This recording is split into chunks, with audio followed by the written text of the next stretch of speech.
Good morning and welcome to episode 7 of our Lahaul Spiti journey. Currently, we are in Nako Village.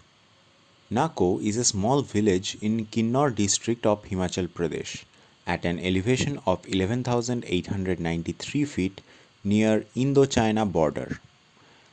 We stayed at nature camp tents. This is Nako Lake. The lake is an integral part of the Nako village and is considered sacred.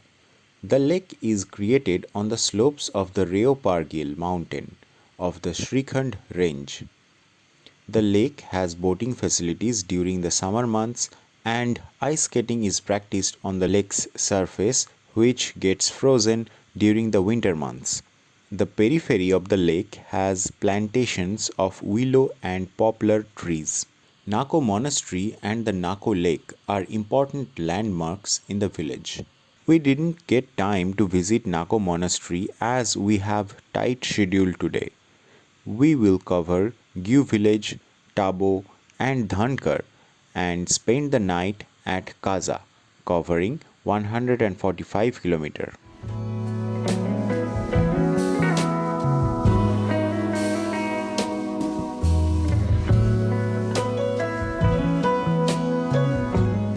A few kilometers after Nako village, there's this spot which is so barren yet offers a breathtaking view. Condition of the road here is pretty bad. New road was being built at that time.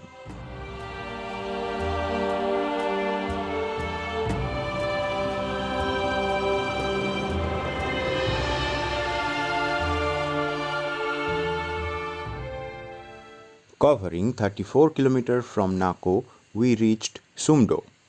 Sumdo checkpost also marks the district border between Kinnauр and Lahaul Spiti within Himachal Pradesh.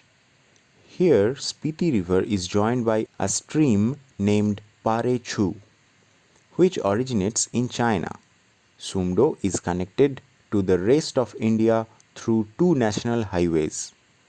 The NH5 Sumdo Nako Shimla Highway through Kinnauр district and the NH 505 Sumdo Kaza Gramphu Manali Highway through Spiti River Valley, which remains closed for 7 months due to lack of road tunnel at snow-clad Kunzum Pass.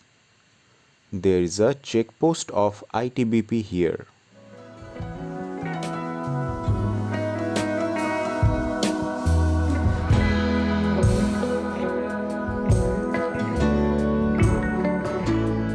After completing the formalities, we headed towards Gue Village. Gue Village is only 12 km from Sumdo, but the road condition is extremely bad. High in Himachal's Lahaul Spiti district lies a surprising secret. A 500-year-old mummy with its teeth intact. Located in the village of Gue, it is said to be the mummy of a Buddhist monk named Sangha Tenzin. The village of Gue is your typical village in Lahaul Spiti with rugged mountains and picturesque views. After a brief stay in this part of India, spectacular sunsets and sunrises become the norm, but never tires you. As you know that someday you will have to return to the plains back to your regular lives. But before you decide to leave Lahaul Spiti, there is this mummy of Sangha Tenzin that you must see for yourself. There is nothing quite like it.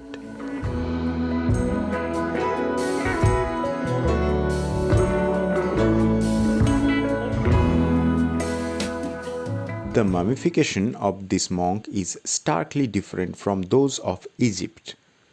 It is said to be the result of a natural self-mummification process called shoku shinbutsu, which strips the body away from its fats and fluids.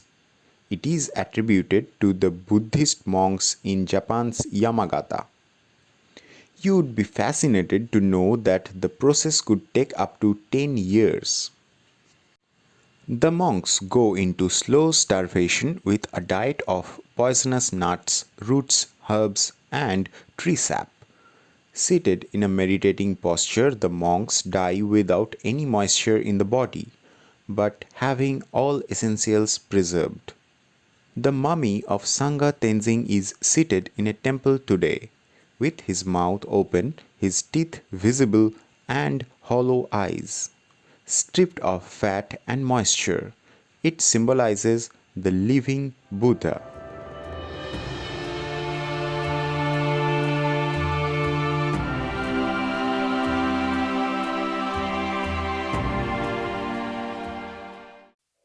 Our next stop is Tabo. Gue to Tabo distance is 33 km.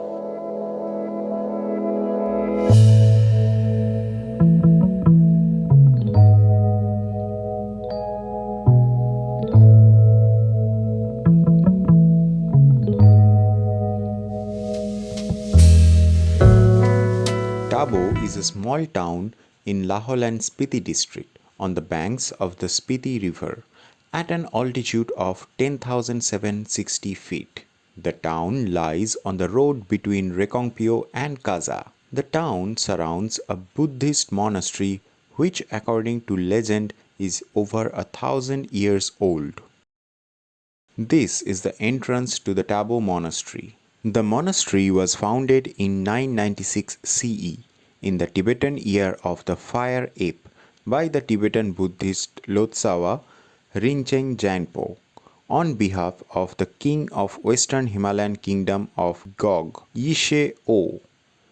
Tabo is noted for being the oldest continuously operating Buddhist enclave in both India and the Himalayas. The original monastery was severely damaged in the 1975 Kinnor earthquake. Subsequent to its full restoration and the addition of the new structures, the 14th Dalai Lama visited the monastery and initiated the Kalchakra festival in 1983. Tabo is protected by the Archaeological Survey of India as a National Historic Treasure of India. As such, ASI encourages heritage tourism to this site. ASI had also proposed this monastery, the only monolithic structure of its kind in North India, for recognition as a UNESCO World Heritage Site for its sanctity in Trans-Himalayan Buddhism.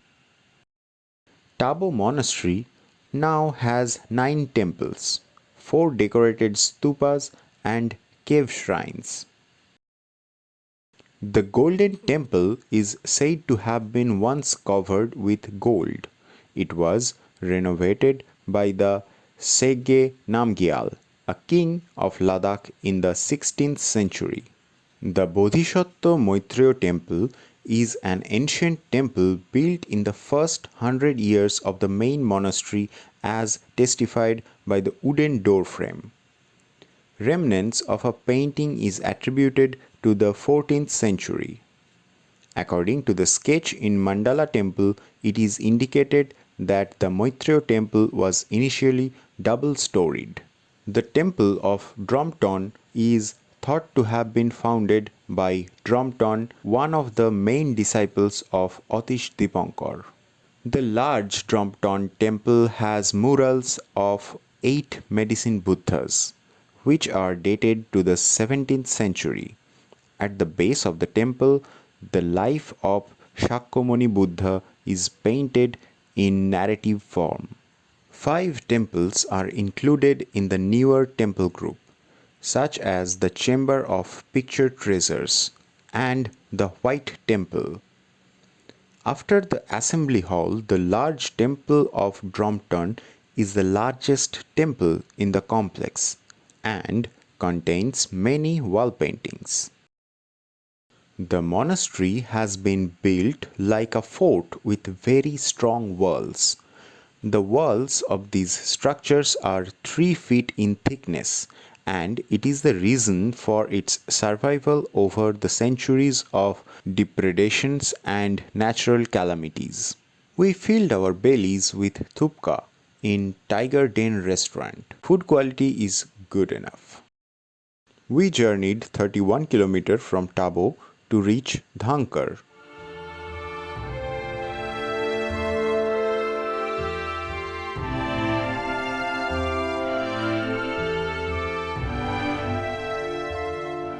Dhankar is approachable by a motorable road good for small vehicles only that branches off for Dhankar from the main Kaza Sumdo road at a point around 24 km from Kaza.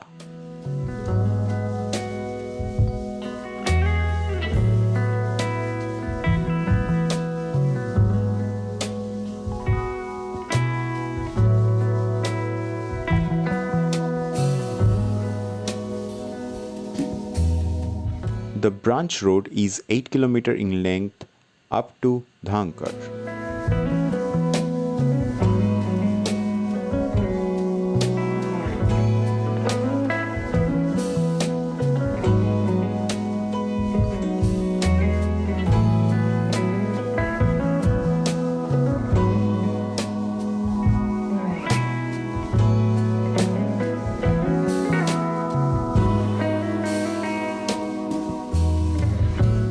Above the village sits its local monastery, the Dhankar Gompa. This is New Dhankar Monastery, home to about 150 monks belonging to the Gelug school of Tibetan Buddhism.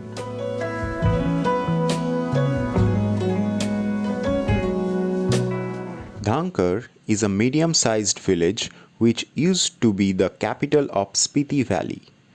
It is at an altitude of 12,774 feet above sea level. Total number of houses are 68.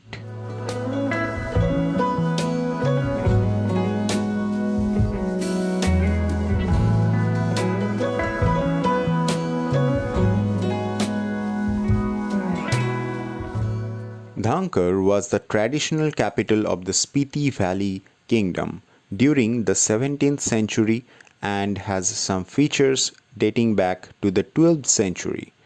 It was the seat of early rulers of Spiti, the Nonos.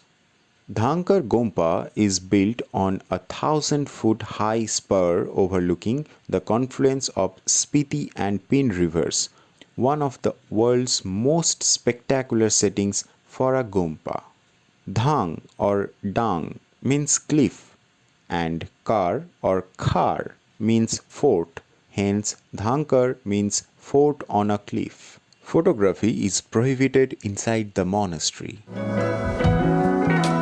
After having some tea and another bowl of thukpa, we started our journey towards Kaza, which is 33 km from Dhankar. On the way, we stopped at Lingti to get a glimpse of the valley. Lingti is a little-known valley in eastern Spiti. The valley is bound from all the sides by high Himalayan peaks and ridges. Lingti is an instrument that cuts rock, as it literally means in Spitian. The rapidly flowing white water of the glacial melt has carved a deep gorge through an otherwise rolling steppe landscape.